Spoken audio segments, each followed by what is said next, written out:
जहां उन्होंने कहा कि देश में कांग्रेस पार्टी खतरे में है, ना कि लोकतंत्र। उन्होंने कांग्रेस के पूर्व अध्यक्ष और वायनाड के सांसद राहुल गांधी पर लंदन में उनकी हाल ही टिप्पणी पर हमला बोला है। साथ ही उन्होंने इस चुनावी राज्य की जनता से ऐसे लोगों को घर बैठाने की भी अनुरोध किया है। नड्डा ने कहा कि भारतीय लोकतंत्र पर सवाल उठाकर कांग्रेस मानसिक दिवालियन की ओर बढ़ रही है और ये निंदनीय है और दर्दनाक है।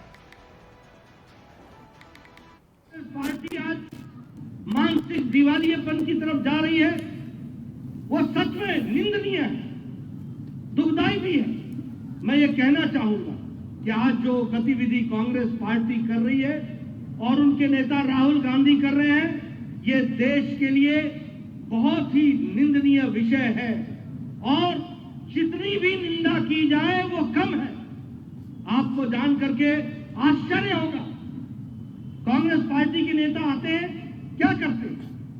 भ्रष्टाचार करते हैं, करप्शन, कमीशन, क्रिमिनलाइजेशन, ये उनकी रीति नीति है। विभाजन करना, भाई को भाई से लड़ाना, समाज को समाज से लड़ाना, यही उनको आता है। और अब तो हद हो गई है कि राहुल गांधी को जब यहां भारत में कांग्रेस को कोई नहीं पूछता, तो इंग्लैंड की सरजमी पर जाकर के भारत की संप्रभुता के बारे में प्रश्न खड़ा करते हैं। क्या कहते हैं? कहते हैं कि यहां प्रजातंत्र समाप्त हो गया है। अभी नागालैंड में नॉर्थ ईस्ट में चुनाव लड़ने गए थे और नॉर्थ ईस्ट में चुनाव लड़ने गए, नागालैंड में 0, मेघालय में 5 और मेघालय में 3 और त्रिपुरा में, मेघालय में 5 और त्रिपुरा में 3 सीटें आई हैं। प्रजातंत्र खतरे में नहीं है, आपकी पार्टी खतरे में है। आपने जिस तरीके से काम किया है उसको ध्यान में रखना चाहिए। आपको कोई पूछ नहीं रहा। और क्या किया आपने? इंग्लैंड में जाकर के वहां क्या बोला कि भारत में प्रजातंत्र समाप्त हो रहा है, अमेरिका और यूरोप के लोगों को दखल देना चाहिए। बोलिए, ये ऐसे नेताओं को रहने देना है क्या? ऐसे नेताओं को रहने देना है क्या? इन लोगों को घर बैठाना है, जो भारत की संप्रभुता पर प्रश्न खड़ा करते हैं, इनको घर बैठा दो। और इनकी भाषा इतनी खराब हो गई है कि आप आश्चर्य करेंगे। क्या कहते हैं? मोदी तेरी कब्र खुदेगी, मोदी तेरी कब्र खुदेगी।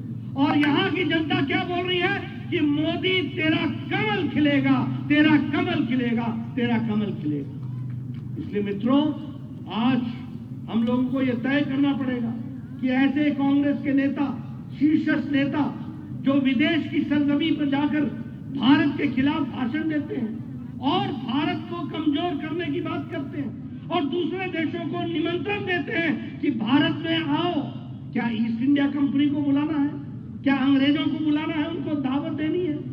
भारत, जब दुनिया में भारत की तारीफ हो रही है, जब सारे देश भारत को तारीफ कर रहे हैं, जब सारे देश ये मान रहे हैं कि भारत की अर्थव्यवस्था में भारत आगे बढ़ रहा है, आज जो बाइडेन ने कहा कि मैं मोदी जी आपको धन्यवाद देता हूं कि आपने जो 470 एरोप्लेन।